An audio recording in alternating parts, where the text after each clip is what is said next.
ओम नमो देवाय. ओम नमो भगवते वासुदेवाय. आपला अध्याय आहे भगवत गीतेचा, जशी आहे तशी. अध्याय 9, श्लोक आहे 4. तर आपण त्या श्लोकामध्ये भगवंताचा विश्वाशी संबंध अत्यंत व्यक्त सर्वत्र आहेत हे आपण समजण्याचा प्रयत्न करणार आहोत. तर आपण बघूया की भगवद्गीतेच्या या 9व्या अध्यायातील जो 4था श्लोक आहे, यामध्ये पूर्वी जे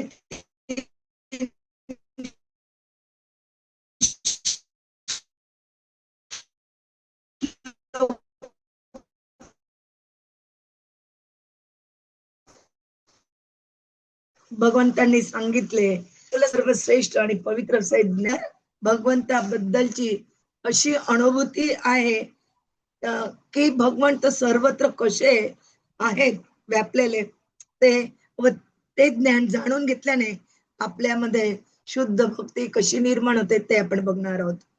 श्लोक वाचूया. मया ततम इदं सर्वं जगत अव्यक्त मूर्तीना मत्साणी सर्वभूतानि न च तेषु अवस्थितः. मया ततम इदं सर्वं जगत अव्यक्त मूर्तिना मत्साणी सर्वभूतानि न च अहं तेषु अवस्थितः.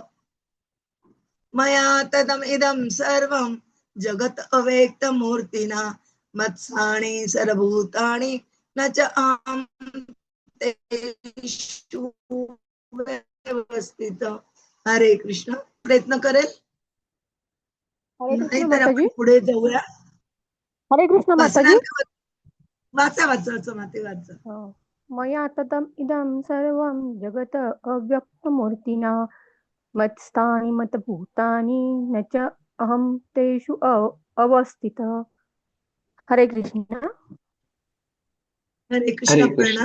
सर्व भूतानी माताजी मधभूतानी नाहीये आणि सुंदर वाचलं तुम्ही. तुमचं नम्रता माताजी. नम्रता. इथं एम आय A2 आलं ना, मला जरा वेगळं वाटलं. म्हटलं कोण आहे. माझ्या याच्यावरती हेच येते ना माताजी. नाही, नम्रता नावाने नाही माताजी, MI A2 आहे. वाचा. मी वाचू माताजी. वाचा म्हटलं ना. ऐकू नाही येते का मी काय बोलते ते? सॉरी, माझा प्रॉब्लेम आहे काहीतरी याचा. मया ततम इदं सर्वं जगत अव्यक्त मूर्तिना मतस्थानि सर्वभूतानि न च अहं तेषु अवस्थितः. सुप्रिया माताजी. थँक्यू.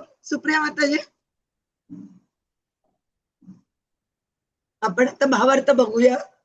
भावार्थ आणि नंतर आपण तात्पर्य बघूया. मी माझ्या अव्यक्त रूपाद्वारे हे सर्व जगत व्यापले आहे. सर्व जीव माझ्या ठाई आहेत, परंतु मी त्यांच्या ठाई नाही.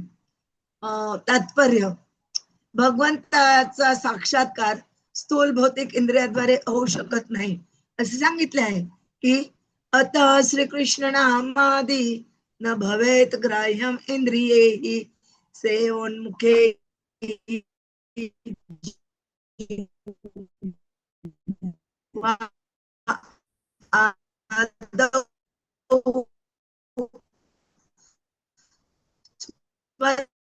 मार्गदर्शनाखाली जो विशुद्ध भक्तीमध्ये संलग्न झाला आहे त्यालाच केवळ भगवंत प्रगट होतात.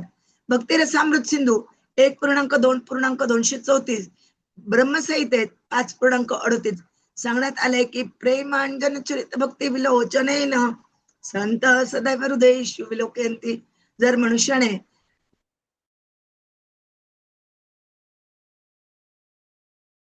आपल्या बाहेर सर्वत्र पाहू शकतो, म्हणून सामान्य जनांना भगवंत दृश्य होत नाहीत. या श्लोकामध्ये सांगण्यात आले आहे की भगवंत हे सर्वव्यापी असले तरी त्यांची प्राकृत इंद्रियांद्वारे अनुभूती होऊ शकत नाही. येथे अव्यक्त मूर्ती नाही या शब्दावरून हे दर्शवण्यात आले आहे. तथापि वस्तुतः आपण जरी त्यांना पाहू शकलो नाही तरी सर्व काही त्यांच्यामध्ये स्थित आहे. 7व्या अध्यायात वर्णन केल्याप्रमाणे संपूर्ण भौतिक सृष्टी म्हणजे त्यांच्या 2 भिन्न शक्तींचा परा आणि आध्यात्मिक शक्ती आणि अपरा किंवा भौतिक शक्ती संयोग आहे. ज्याप्रमाणे सूर्यप्रकाश संपूर्ण विश्वभर पसरलेला आहे, त्याप्रमाणे भगवंताची शक्ती संपूर्ण सृष्टीत पसरलेली आहे. सर्व काही त्या शक्तीच्या आश्रयाखाली स्थित आहे.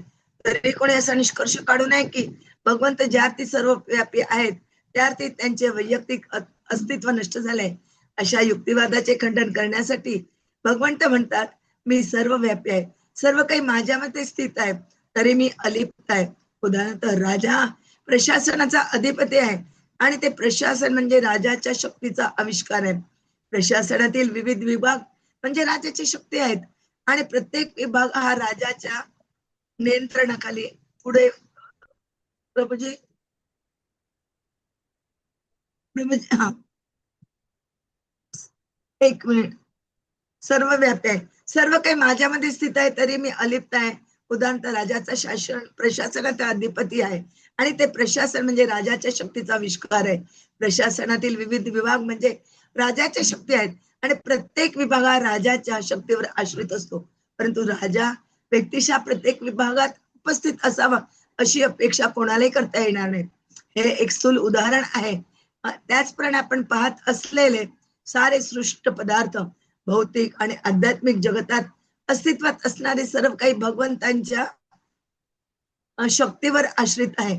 भगवंताच्या विविध शक्तींच्या विस्तारामुळे सृष्टीची निर्मिती होते आणि भगवद्गीतेत सांगितल्याप्रमाणे विष्टव्य अहम इदम कृतस्नम, ते आपल्या वैयक्तिक प्रतिनिधीद्वारे म्हणजेच आपल्या परमात्मा रूपाने तसेच विविध शक्तींच्या विस्ताराने सर्वत्र उपस्थित आहे. हरे कृष्ण. तर आपण बघितलं की 3 श्लोकांमध्ये भगवंतांनी गुह्य ज्ञान सांगण्याविषयी सांगितलंय आणि आता 4थ्या श्लोकापासून ज्ञानांजना शलाकया चक्षुरुन्मीलितं येन तस्मै श्री गुरवे नमः. श्री चैतन्य मनोभीष्टं स्थापितं येन भूतले स्वयं रूप कदा मह्यं ददाति स्वपदान्तिकं. वन्देऽहं श्रीगुरोः श्रीयुतपदकमलं श्रीगुरोन् वैष्णवांच श्रीरूपं साग्रजातं सगणरघुनाथान्वितं तं सजीवं साद्वैतं सावधूतं परिजनसहितं कृष्ण चैतन्य देवं श्री राधा कृष्ण पादान् सगण ललिता श्री विशाखान्वितांच. नमो ओम विष्णुपदाय कृष्ण पृष्ठाय भूतले श्रीमते भक्ति वेदांत स्वामिनिति नामिने. नमस्ते सरस्वते देवे गौरवाणी प्रचारिणे निर्विशेष शून्यवादी पाश्चात देश तारिणे. वांछा कल्पतरुभ्यश्च कृपा सिन्धुभ्य एव च पतितानां पावनेभ्यो वैष्णवेभ्यो नमो नमः. जय श्री कृष्ण चैतन्य प्रभु नित्यानंद श्री अद्वैत गदाधर श्रीवासादि गौर भक्त वृंद. हरे कृष्ण कृष्ण कृष्ण हरे हरे, हरे राम राम राम हरे हरे. हरे कृष्ण कृष्ण कृष्ण हरे हरे, हरे राम राम राम हरे हरे. हरे कृष्ण कृष्ण कृष्ण हरे हरे, हरे राम राम राम हरे हरे. हरे कृष्ण. पुन्हा सगळ्यांचं या भागवत चर्चेमध्ये स्वागत आहे. आपण 3 श्लोकांमध्ये बघितलं की भगवंत अर्जुनाला गोप्य ज्ञान सांगतात आहे आणि आता 4थ्या श्लोकापासून 10व्या श्लोकापर्यंत या विभागामध्ये भगवान श्रीकृष्ण स्वतःचा भौतिक विश्वाशी कसा संबंध आहे हे स्पष्ट करण्याचा प्रयत्न करत आहेत. भगवान हे विविध शक्तीच्या माध्यमातून संपूर्ण विश्वाला धारण करतात, पालन करतात आणि संचालन करतात. त्यालाच ऐश्वर्य ज्ञान असे म्हणतात. हे ऐश्वर्य ज्ञान आपल्यामध्ये भगवंताबद्दल काय आश्चर्य, आदर, दृढ भक्तिभाव निर्माण करतो आणि मग आपल्याला समजून येतं की सृष्टी ही भगवंताच्या नियंत्रणाखाली आहे आणि आपली श्रद्धा मग अधिक दृढ होते आणि आपली अधिक उत्कटपणे त्याने आपण त्यांची भक्ती करू लागतो. तर इथं भगवंतांनी म्हटलेलं आहे की ते सर्वत्र आहे, सर्व जीवांमध्ये आहेत पण त्यांच्यामध्ये ते नाहीत, म्हणजे ते अलिप्त आहेत, त्यांचा स्पर्श होत नाही. तर कसं आपण बघितलंय की अं, जे तलाव असतं, चिखल असतो तिथं, कमळ उगवतं त्याच्यात, पण कमळाला पाण्याचा स्पर्श होत नाही. किंवा आपण बघतो की वारा चालतोय, वाऱ्याचा आपल्याला अनुभव होतो, पण आपण वाऱ्याला पाहू शकत नाही. ते सर्वत्र आहे, पण आपण या भौतिक डोळ्याने त्यांना बघू शकत नाही किंवा अनुभव करू शकत नाही. तसं आपण ह्या एका रूम मध्ये आहोत, परंतु रूम आपल्यामध्ये नाही. त्याच प्रकारे आपण याचं अनेक उदाहरणांद्वारे अ, आपण समजून घेण्याचा प्रयत्न करू शकतो. या ठिकाणी अ, भगवान भगवंतांनी सृष्टीमध्ये अ, जरी नसले आणि सृष्टीच्या पलीकडे ते आहेत, यालाच काय म्हटलेलं आहे, अचिंत अचिंत संबंध म्हणतात. भगवान सर्वव्यापी कसे आहेत, त्यांचे 3 गुण आपल्याला दाखवतात की सर्वव्यापी आहेत. सर्वशक्तिमान, सर्वज्ञ आणि सर्वव्यापी. या श्लोकामध्ये मया तदम इदम सर्व हा शब्द, हे वाक्यांश आलेला आहे. त्याचा अर्थ काय, की मी संपूर्ण विश्व व्यापलेला आहे. कशा प्रकारे व्यापलेला आहे त्यांनी, अव्यक्त मूर्तीनं. अव्यक्त मूर्तीनं म्हणजे अव्यक्त रूपाने. जे अव्यक्त म्हणजे काय, अ प्लस व्यक्त. व्यक्त म्हणजे जे दिसतं, प्रगट होतं. अव्यक्त म्हणजे जे प्रगट नाही होत, दिसत नाही. आपण काय करतो, मंदिरात जातो, तर जे अर्चा विग्रह असतात ते आपल्या डोळ्यासमोर प्रगट आहेत. भगवंत आहे मंदिरात, आपण भगवंतांना त्या मूर्तीत पाहतो, परंतु त्यामध्ये भगवान प्रगट झालेले आहेत हे आपल्याला दिसत नाही. पण ते अस्तित्वात असतात. असंच भगवान स्वरूपाने सर्वत्र आहेत, आणि ते आपल्या भौतिक डोळ्यांनी दिसत नाही. त्यांची उपस्थिती खरी आहे, पण आपण या इंद्रियांनी, भौतिक इंद्रियांनी नाही जाणू शकत. 8व्या अध्यायामध्ये पण अव्यक्त म्हणजे सृष्टीपूर्वीची सूक्ष्म भौतिक अवस्था निर्माण झाल्यावर ती व्यक्त होते, याविषयी सांगण्यात आलं होतं. परत प्रलयाच्या वेळी पुन्हा भगवंताच्या शरीरामध्ये सगळी सृष्टी समाविष्ट होते, मग ते पुन्हा अव्यक्त होतात. या अर्थाने त्या ठिकाणी सांगण्यात आलं होतं. तर या डोळ्यांनी आपण जरी बघत नसलो, तर लोक काय विचारतात, जर देव आहेत तर आपल्याला ते दिसत का नाहीत? तर इथं भगवंतानी अव्यक्त रूपाने ते सर्वत्र असल्याचं सांगून आपल्याला त्यांचं आपला जो आपली जी शंका आहे ती त्यांनी निरसन केलेली आहे. गुरुत्वाकर्षण आहे, पण आपल्याला ते नाही समजत, दिसत नाही. त्याचा केवळ परिणाम जाणवतो, की आपण वरती फळ टाकलं तर त्या गुरुत्वाकर्षणाच्या नियमाप्रमाणे ते वरती न जाता ते खाली येतं. तसंच भौतिक इंद्रियाच्या पलीकडे असल्यामुळे आपण त्यांना पाहू शकत नसलो, तरी ते सर्वत्र अचिंत्य रूपाने, सच्चिदानंद विग्रहाच्या रूपाने, दिव्य रूपाने, देवता रूपात भक्तांना दर्शन देतात. परमात्मा मधून म्हणून सुद्धा ते प्रत्येकाच्या हृदयात आहे. ते आपल्या अव्यक्त रूपाने संपूर्ण विश्व टाकून व्यापून टाकत असले तरी विशेषतः जे शुद्ध भक्त आहेत, ज्यांनी दिव्यदृष्टी प्राप्त केली आहे, त्यांना ते स्वतः दर्शन सुद्धा देतात. आणि जे शुद्ध भक्त आहे त्यांच्या दर्शनासाठी तो भक्त जितका आतुर असतो ना, तितकेच भगवान सुद्धा आपल्या भक्ताच्या दर्शनासाठी आतुर असतात. काल मी एक कथा ऐकत होती की एक छोटासा मुलगा असतो, तो भगवंताशी खूप प्रेम करतो. तो आईला म्हणतो की मला जगन्नाथजीचं दर्शन करायला जायचं, कारण आता काय जगन्नाथजीची यात्रा निघणार आहे ना, तर प्रत्येकाला वाटतं की मी जगन्नाथजीच्या दर्शनासाठी जावं. मग आई त्याला प्रसाद देते. तो म्हणतो नाही नाही, मी हे प्रसाद आत्ता नाही खाणार, मी आधी जगन्नाथांना अर्पण करेल आणि मग नंतर मी खाणार. आणि तो जातो.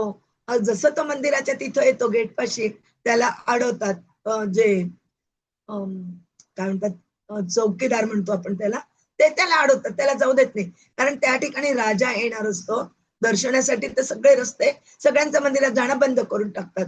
मग तो तिथंच बसून रडायला लागतो, का मी इतका दूर चालत आलो आणि भगवंत काय मला दर्शन नाही देणार का? काही हरकत नाही, मी इथंच भगवंताचं जेव्हा मला दर्शन होईल तेव्हा मी भगवंतांना या प्रसादाचा भोग लावेन आणि नंतर मी जेवेन. आणि जसे राजा येतात, तो खूप काही घटना घडतात. भगवान काय, भगवंताचा तो भक्त असल्यामुळे, तो बालक भक्त असल्यामुळे त्याला आत येण्यास मनाई केल्यामुळे काय होतं की भगवंत स्वतः रुष्ट होतात आणि अगदी विचित्र घटना घडू लागतात. मग राजाला वाटतं की असं का होत आहे. मग ते सगळं जेव्हा त्यांना भगवंताकडून ज्ञान प्राप्त होतं, ऑटोमॅटिक जाणव होते. काही भक्त असतात ते जाणवतात की हा बालक शुद्ध भक्त आहे, याला न जाऊ दिल्यामुळे असं झालं.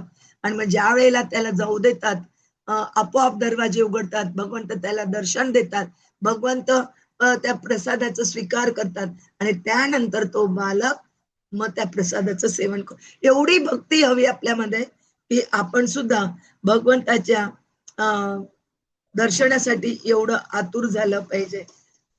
त्यानंतर आपण दुसरा वाक्यांश बघितला की मत्स्य आणि सर्व भूतानी, ही सर्व त्यांच्या आत आहेत, सर्व भूत त्यांच्यामध्ये आहेत. याचा अर्थ सर्वांचं अस्तित्व भगवंतावर अवलंबून आहेत. मस्त आणि सर्व भूतानी नच अहम तेषु अवस्थित, सर्व जीव माझ्यामध्ये स्थित आहेत परंतु मी त्यांच्यामध्ये स्थित नाही. या मध्ये भगवंताच्या दिव्य स्वरूपामध्ये आहे याच आपल्याला महत्व समजून येतं. भगवंताचे 3 पैलू आहेत. ब्रह्म सर्वव्यापी स्वरूप आणि दुसरं आहे परमात्मा स्वरूप, हे आपण बघितलेलं आहे, मत्स्य आणि सर्व भूतानी. आणि तिसरं स्वरूप भगवान. आपण बऱ्याच वेळा ब्रह्म, परमात्मा आणि भगवान याविषयी समजून घेण्याचा प्रयत्न केलेला आहे. आता आपण इथं सविस्तर परत बोलू शकत नाही कारण आपल्याकडे वेळेचं बंधन आहे.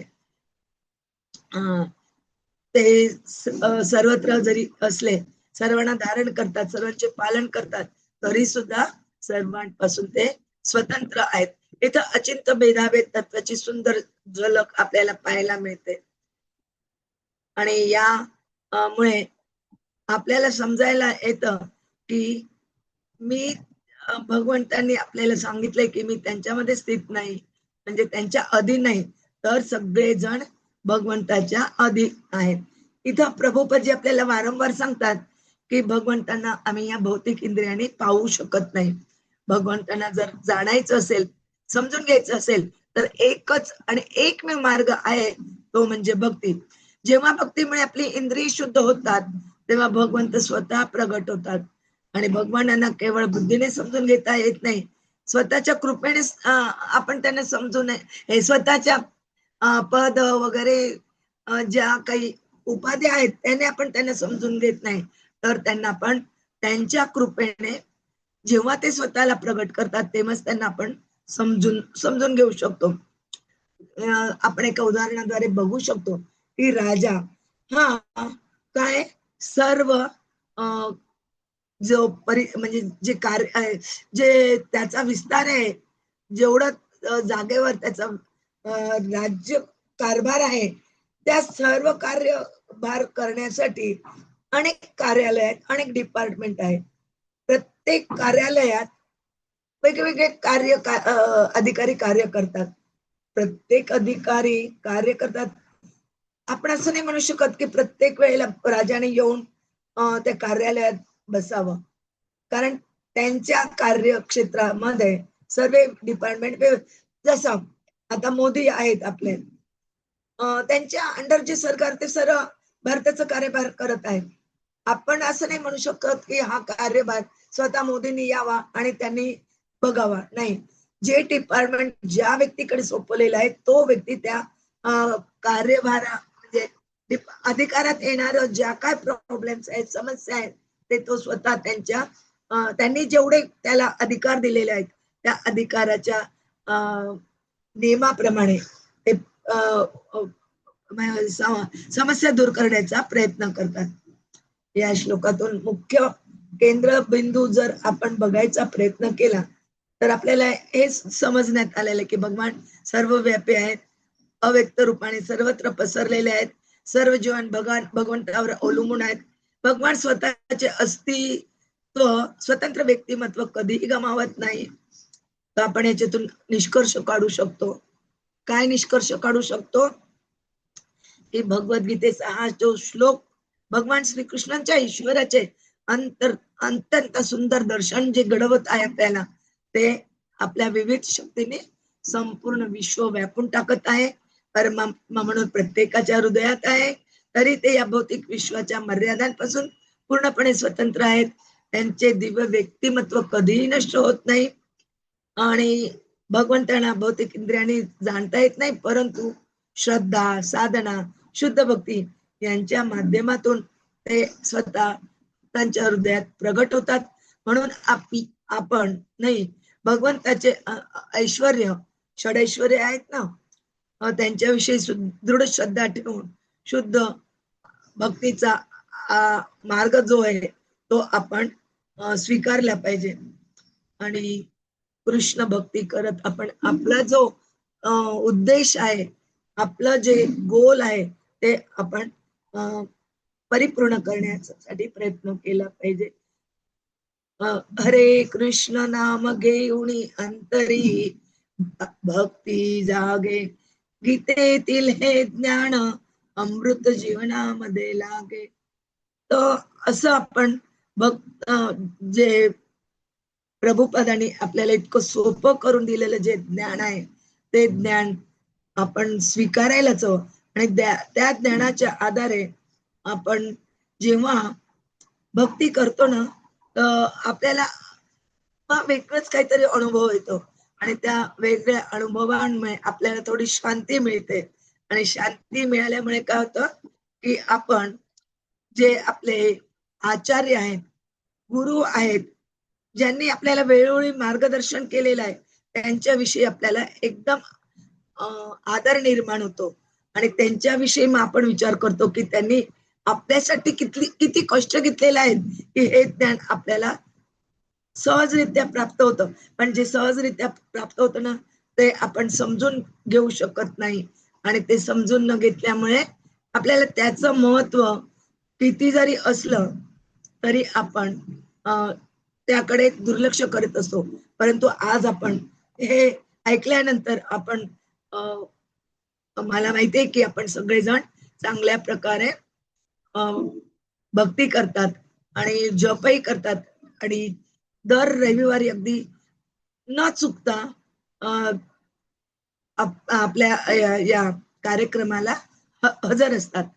आम्हाला जेव्हा आपण प्रत्येक जीवनात कृष्णाचा अंश पाहतो तेव्हा करुणा आणि प्रेम सहज निर्माण होते. शास्त्रामध्ये आम्हाला बरीच उदाहरणे माहिती आहेत की ज्यांनी भगवंताचं ज्ञान स्वीकारलं, गुरूंचे उपदेश स्वीकारले, मार्गदर्शन जीवनात आणलं. अशी कितीतरी उदाहरणं आहेत. प्रल्हाद महाराज आहे, त्याच्यानंतर ध्रुव महाराज आहे, गजेंद्र मोक्षाची कथा आपल्याला माहित आहे. त्याच्यानंतर अमरीश महाराज, स्वतः श्रील प्रभुपाद यांनी पण किती कठीण परिस्थिती आली तरी त्यांनी भगवंताचा आश्रय सोडला नाही. एका मुलाने गुरूंना विचारलं की देव कुठे आहेत? गुरूंनी विचारले, वीज दिसते का? मुलगा म्हणाला, नाही. पंखा चालतो ना, पण बल्ब पेटतो ना? गुरु म्हणाले, तसाच भगवंत दिसत नसले तरी त्यांची शक्ती सर्वत्र कार्य करते आणि त्यांच्या शक्तीमुळे आज आपण कार्य करण्यास समर्थ आहोत. आपले डोळे बघू शकतात, कान ऐकू शकतात, मुख प्रसाद ग्रहणही करू शकतो, बोलूही शकतो, हात कार्य करू शकतात, पाय मंदिरापर्यंत जाऊ शकतात. तेव्हा भगवंतांनी आपल्याला जे सर्व इंद्रिय दिलेली आहेत त्या सर्व इंद्रियांचा उपयोग आपण केवळ इंद्रिय तृप्तीसाठी न करता भगवंताच्या सेवेसाठी केला तर त्याचा आपल्याला भक्तीमध्ये पुढे जाण्यास फायदा होतो. प्रत्येक जीवाचा आदर करा, म्हणून आपल्याला श्लोक काय शिकवतो, प्रत्येक जीवाचा आदर करा, कोणाचाही तिरस्कार करू नका, अहंकार टाळा, प्रत्येक कार्य भगवंतांना अर्पण करा. भगवान तुमच्यापासून कधीही दूर नाहीत, तुम्ही एकटे नाही, कृष्ण प्रत्येक क्षणी हृदयात आहेत. म्हणून आपण दिवसाची सुरुवात हरिनामाने करूया, प्रत्येकामध्ये कृष्णाचा अंश पाहूया, कोणालाही दुखायचं नाहीये, सेवावृत्ती वाढवायचे आणि प्रत्येक काम कृष्णार्पण करायचंय.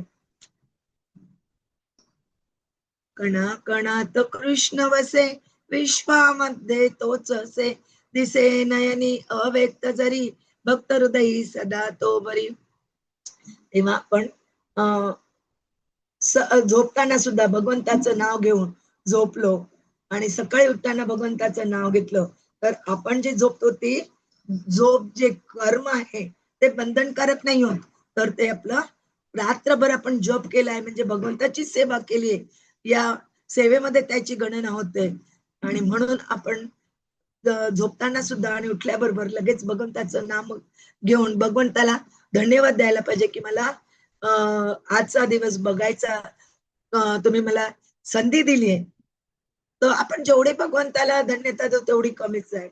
जिथे पाहू तिथे तुझी दिसे, वाराच्या मंद झुळकीत सशी, सूर्य किरणात तुझे तेज झळके, चंद्र प्रकाशात प्रेम उमले, प्रत्येक जीव तुझाचा अंश, तुझ्या विना नाही कोणाचा श्वास, हे कृष्णा दे अशी दृष्टी आम्हा, सर्वत्र दिसो तुझाच वास.